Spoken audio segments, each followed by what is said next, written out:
Aquí comienza Jaque Mate. ¡Viva el vino! ¿Perdona? ¿Pero estamos locos? ¡Se ha pasado Paco! Va a haber un crimen ahí. Energía relajante, yo necesito mucho la energía relajante. Paso palabra. Con Carlos Javier Lillo.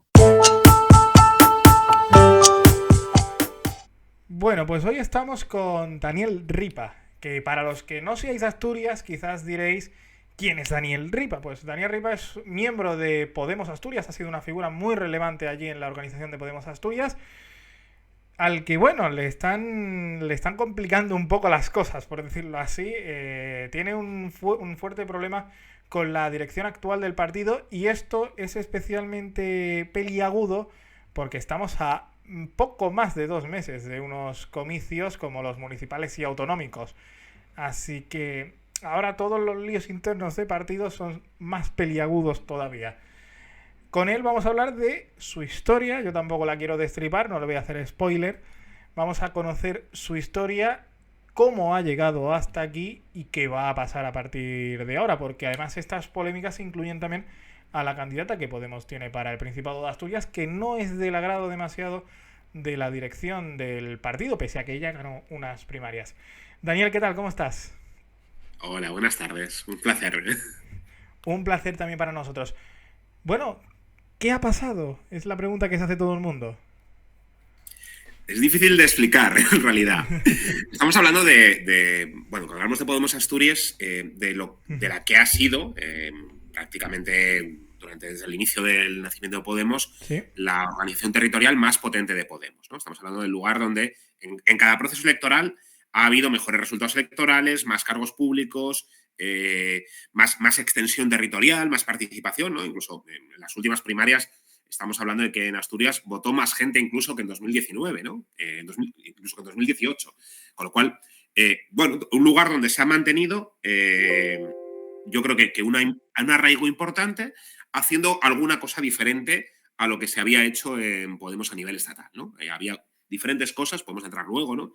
Demanda de mayor autonomía, más arraigo, bueno, unos principios éticos y un código ético estricto que se ha mantenido casi hasta el final, ¿no?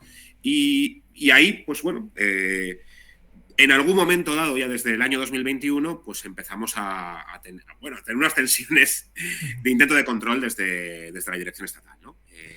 Estamos hablando, por cierto, de un sitio donde las izquierdas tienen la posibilidad, ya está gobernando el Partido Socialista, pero hay una posibilidad real de un acuerdo de gobierno, de una mayoría que se mantenga después de las elecciones, ¿no? Yo creo que las encuestas son clarísimas a este respecto de que las izquierdas van a seguir gobernando en Asturias, ¿no? Y ahí, bueno, pues hay una serie de procesos, digamos, que tensionan todo esto y con creciente, digamos, respaldo social a la gente que veníamos construyendo Podemos desde, en mi caso, desde el 15M, luego el lanzamiento de Podemos y luego hasta ahora, ¿no? Pero tú decías que interviene la Dirección Nacional, lo que pasa en Asturias. ¿Cómo interviene la Dirección Nacional? Interviene en dos momentos, ¿no? Interviene a finales de 2021. Tenemos un proceso de primarias muy, muy polémico, donde hay una intervención, bueno, a bloque, ¿no? Digamos, con todo, ¿no? Y a pesar de ahí, digamos, queda un proceso pues, con denuncias de irregularidades, etcétera, pero con una dirección, bueno, bastante dividida en ese sentido, ¿no? Y durante todo el 2000, o sea, la sensación, digamos, social es que se interviene para desmontar algunas de las cosas buenas que había, ¿no?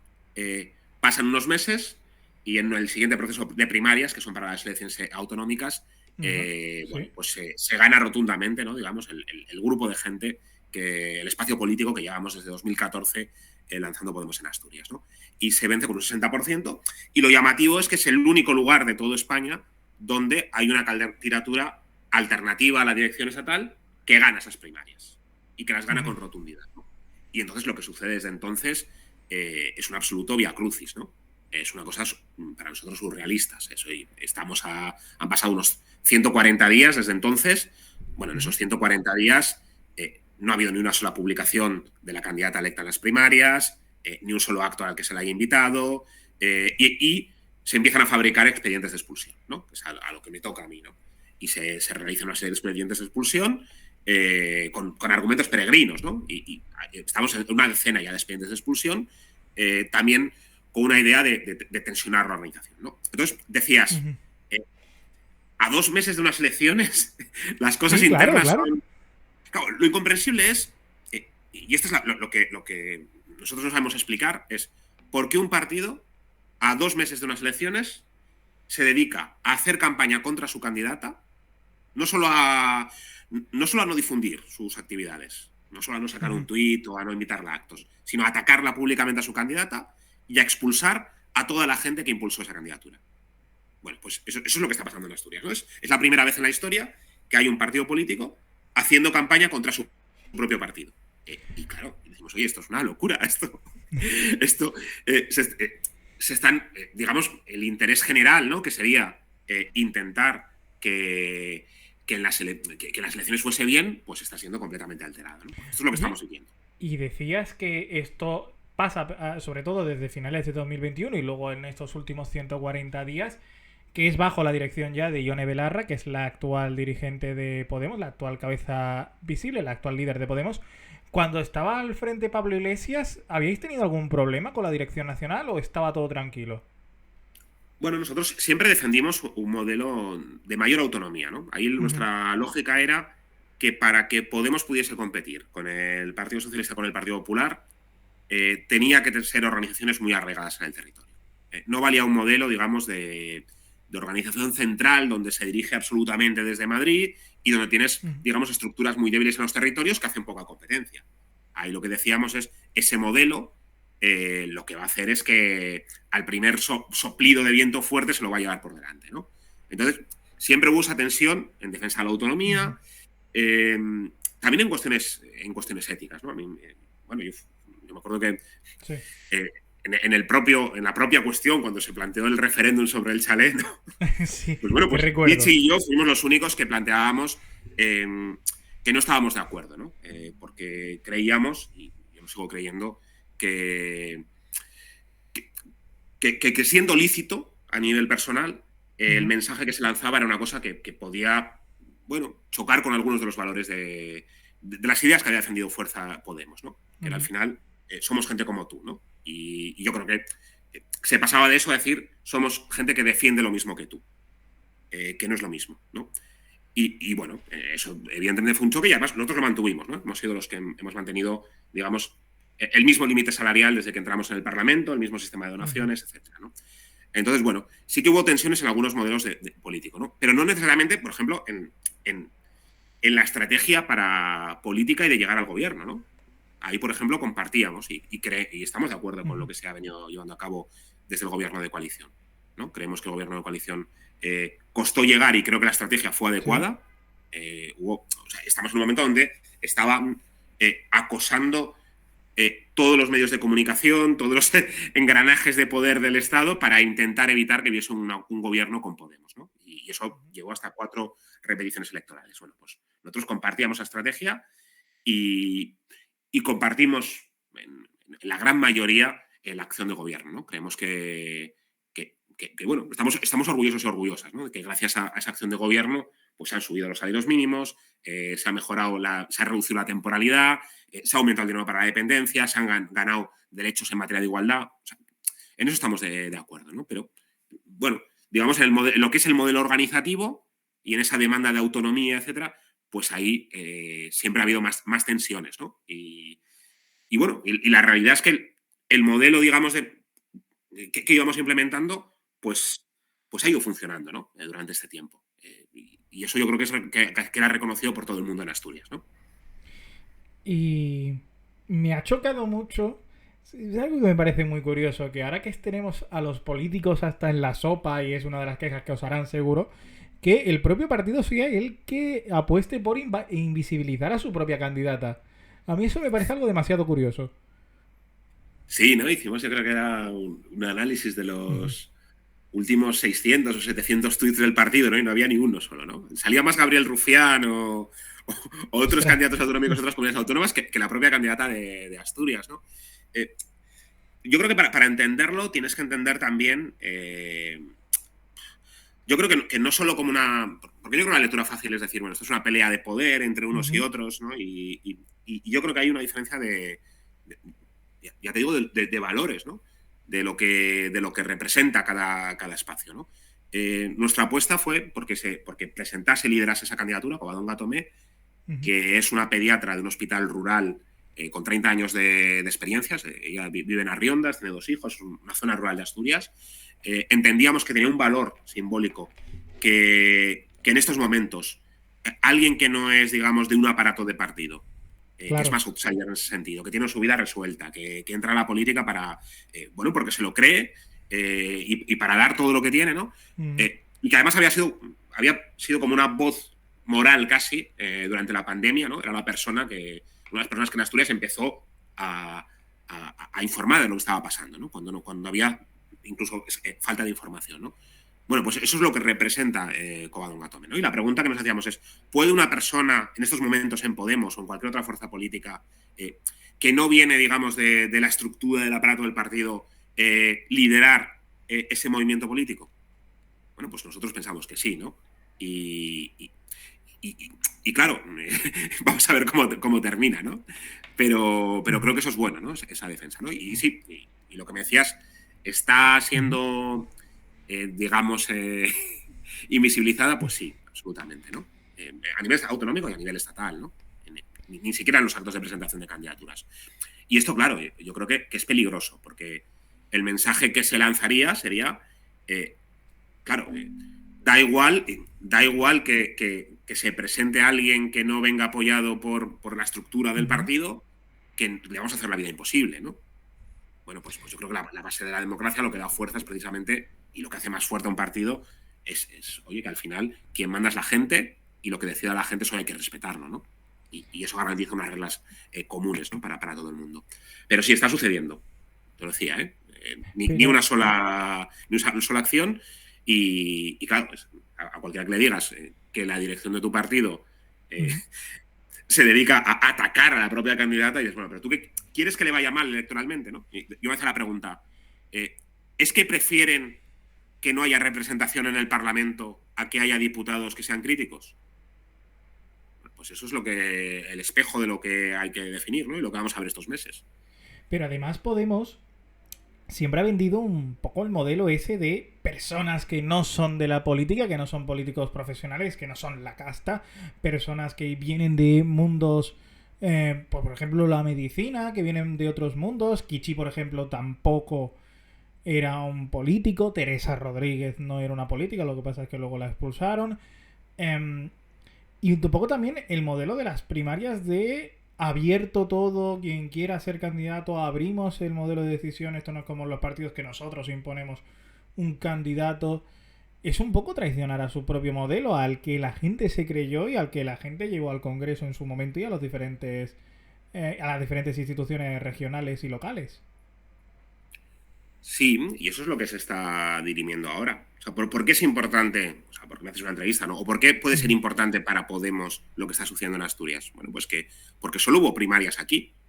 O sea, es que, digamos, ningún otro candidato se atrevió, digamos, a desafiar, no me gusta la palabra desafiar, ¿no? Pero a presentarse en unas primarias ante quien apoyaba a la dirección, ¿no? Y el único sitio donde hubo una candidatura alternativa fuerte con posibilidades de ganar fue aquí, y además ganó. Entonces, y además ganó una persona que no estaba dentro de la estructura partidaria, ¿no? Que no era cargo público, que sigue a día de hoy, o sea, que hace los vídeos de campaña a la salida del hospital cuando no está trabajando, ¿no? Y que hace 60 horas a la semana de trabajo, ¿no? Pues, bueno, pues eso es lo que yo creo que como termine en Asturias, refleja las condiciones de posibilidad de Podemos, ¿no? Si es posible que suceda lo que sucede en Asturias y es posible que llegue a las elecciones respaldada por la organización, yo eso creo que da esperanza. Si continúa como está continuando hasta ahora, claro, el mensaje es terrible, pero no para aquí, para cualquier otro lugar, ¿no? Porque ¿quién se volverá a presentar en las primarias? ¿No? Claro. Ese es el problema, ¿no? Y claro, y luego está habiendo cosas de ensañamiento, ¿no? Hablábamos antes de mi situación, bueno, claro, que te llegue un expediente de expulsión la noche de Reyes. Que fue así el proceso, ¿no? O sea, no es solamente que estén haciendo expulsiones para dañar el proceso, ¿no? Sino que la propia noche de Reyes, que estás ahí, preparando la cena, dejando los bizcochos para que vengan los Reyes Magos, ¿no? y abres el email y te encuentras eso, ¿no? Y claro, das vueltas a la cabeza y dices, oye, pero ¿esto por qué se hace, no? ¿Qué es lo que implica? ¿Qué es lo que va a suceder después? Bueno, pues una situación donde yo creo que puede salir a la calle y no hay votante de Podemos o ciudadano asturiano que no esté asombrado, ¿no? Asombrado por el proceso, porque algo que funcionaba muy bien se está destruyendo. La sensación es como, hay que pararlo, hay que hacer algo, ¿no? Pero ves que no, que hay un intento de agravar la situación, ¿no? Y que, sin embargo, pues eso, insisto, se mantiene ese respaldo, pero también bueno, estas cosas que son incomprensibles, ¿no? Habéis vivido, a ver, este no es el primer caso así polémico interno que ha tenido Podemos. Ha habido figuras que han sido muy mediáticas, que han salido de Podemos no demasiado bien. Es el caso de Íñigo Errejón, es el caso, comentábamos antes, de Teresa Rodríguez. Hay varios casos de gente que, bueno, que se les luego acusan o luego sale la versión de que por enfrentarse a la dirección principal han tenido que salir de Podemos, que es algo que se ha publicado bastante en los medios, que se ha usado bastante. ¿Cómo lo ibais viviendo? Y me imagino que vosotros pensabais, esto a nosotros no nos puede pasar, esto no es así. Bueno, yo creo que mi opinión es que la pérdida de pluralidad siempre es negativa. Creo que un partido creo que hay dos formas de afrontar esta situación, ¿no? Hay quien puede decir, un partido cuanto más uniforme sea ideológicamente, mejor, ¿no? Se mantienen las esencias, se mantiene cierta unidad, se resiste mejor a los enemigos externos, etc. Bueno, yo no pienso así. Creo que un partido cuanto más plural y diverso es, incluso aunque haya perfiles que confrontan, creo que es más valioso, porque más gente de fuera del partido se puede sentir representada, ¿no? O igual no me gusta algo, pero me gusta diferentes cosas que hay, ¿no? Con lo cual creo que cualquier pérdida de diversidad ha sido una cosa terrible, ¿no? En este caso, ahora, claro, es parte de lo que nos dicen a nosotros, ¿no? Nos dicen, largaros, iros, montar otro partido, ¿no? Y llegaron a decirnos que éramos parte de una conspiración con Teresa Rodríguez y Sergio Pascual y Ana Pastor para acabar con Podemos, ¿no? Y, jolín, qué poderosos nos estáis poniendo, nos como si tuviésemos ese poder, pero sobre todo ese interés, ¿no? Les decían, sois errejonistas residuales, largaros. Eso nos lo llegaron a decir esta semana, ¿no? Y decíamos, errejonismo residual, era una palabra como, joder, esto es un nuevo concepto ideológico.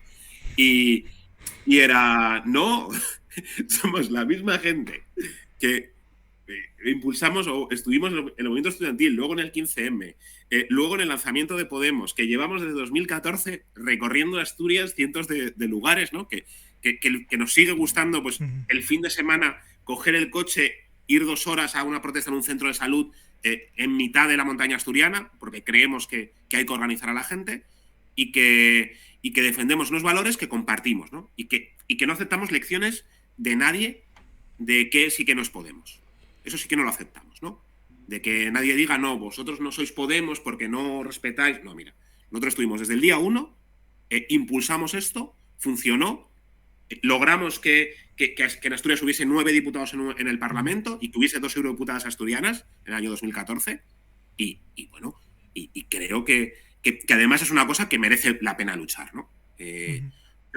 Yo ahí esto cíclicamente, ¿no? Se oye esto de Podemos está en crisis, está muerto, o sea, esto lo llevamos oyendo casi desde el nacimiento, casi desde 2015, yo lo he oído ya 10 o 12 veces, ¿no?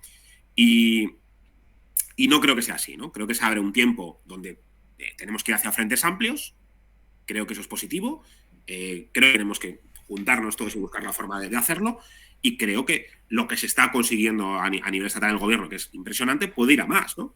Y entonces, en esa idea de que lo que necesitamos es ampliar y no disminuir, pues bueno, pues ahí yo creo que sobran estas acciones, ¿no? ¿Hay que sumar? Sí, claro que hay que sumar. Podemos tiene que sumar con Sumar y Sumar tiene que sumar con Podemos, ¿no? Creo que habrá que encontrar la fórmula, pero lo contrario yo creo que es conducirte a una situación de irrelevancia, ¿no? Y creo que esa unidad, ¿no?, va a hacer más fuertes, ¿no? O sea, hemos tenido no solo hemos llegado al gobierno, ¿no? Sino que hemos conseguido incluso, yo creo que lo hablaba estos días, lo importante, no solamente entrar al gobierno, sino poder gestionar cuestiones de la economía tan importantes como, por ejemplo, el mercado laboral. Es que durante 40 años se ha dicho, el dogma era, si tocamos el mercado laboral de una forma, digamos, de ampliar los derechos de los trabajadores en vez de aumentar la flexibilidad, ¿no? que casi todas las reformas han ido para hacer más flexible el mercado de trabajo, reducir indemnizaciones, facilitar despidos, etcétera, eso va a ser un desastre en la economía, ¿no? Bueno, pues mira, hemos mejorado la temporalidad, o sea, reducido la temporalidad, mejorado los salarios y se crea más empleo que nunca. Bueno, pues esto es una cosa relevante. Y esto lo ha hecho un ministerio de Yolanda Díaz, apoyado, impulsado por Podemos y por Unidas Podemos. Con lo cual, creo que el horizonte puede ser positivo, ¿no? Pero eso requiere la responsabilidad de decir, oye, vamos a trabajar en buscar conexiones, ¿no? Y en entender que, bueno, pues estamos en un momento donde hay diversidad y tenemos que trabajar juntos en esa diversidad. Y Daniel, ya para terminar, la última pregunta. ¿Y ahora qué? En tu caso particular, ¿y ahora qué? Pues, mira, ahora cuando me estás haciendo la entrevista estoy terminando el recurso para bueno, espero que se acepte, ¿no? Yo creo que es un clamor, veremos cómo se lleva a cabo, ¿no? Pero sobre todo, lo más importante es no perder la ilusión y la esperanza de construir otra forma de hacer política, ¿no? Para mí es lo importante, ¿no? He pasado 8 años en el Parlamento, esta semana va a ser mi último pleno, la última vez que me subo al escañón en el Parlamento, y haber podido y seguir defendiendo los mismos valores éticos de abrir las puertas y ventanas de las instituciones para que entre la gente y se apropien de ello, pues para mí es fundamental, ¿no? Y eso no lo para ninguna expulsión, ¿no? Yo voy a seguir trabajando con Covadonga Tomé para intentar que sea presidenta de Asturias. Creo que el movimiento que representa, pues bueno, también ha conseguido cosas en Asturias, ¿no? Aquí hemos conseguido rebajar las tasas universitarias, estaban de las más altas y ahora son de las más bajas del Estado, casi conseguir la plena gratuidad del 0 a 3, hacer medidas contra las listas de espera sanitarias o en dependencia, o sea, ha habido muchos avances en ese sentido y creo que merece la pena seguir empujando, ¿no? Y creo que eso no lo para nadie, ¿no? A nivel orgánico, pues hemos pedido que se ponga en marcha una asamblea ciudadana, ¿no? Que al final, cuando hay un conflicto político de este caso, quien tiene que decidir es la gente. O sea, no hay nadie por encima de los inscritos, que son nuestros jefes, ¿no? Bueno, pues queremos que nuestros jefes y jefas sean los que decidan el rumbo de Podemos en Asturias. Y si eso pasa, si es la gente la que decide y la que toma la última palabra, pues ahí lo que hay que hacer es acatarlo y estar felices porque sea así, ¿no? Lo que no puede ser es lo contrario. Es que quien no tiene el respaldo de la gente, pero tiene los martillos de expedientes de expulsión, sea quien quiera marcar la política. La política no se marca así. La política se marca con diálogo, se marca con construcción, con la generación de horizontes y utopías, pero no y con el apoyo y el respaldo de la mayoría, ¿no?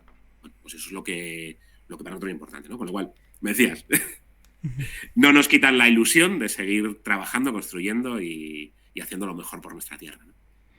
Pues Daniel Ripa, muchas gracias. Podemos Asturias. Esperemos que se solucione esta crisis interna, que tampoco es la única en Podemos. Yo, por ejemplo, que soy de Almería, aquí en Almería se quedaron sin representación hace como 2 años porque expulsaron a su única concejal que tenían en Almería. Así que tampoco es algo que sea cerrado, que sea anecdótico de Asturias. Así que por eso lo hemos querido contar.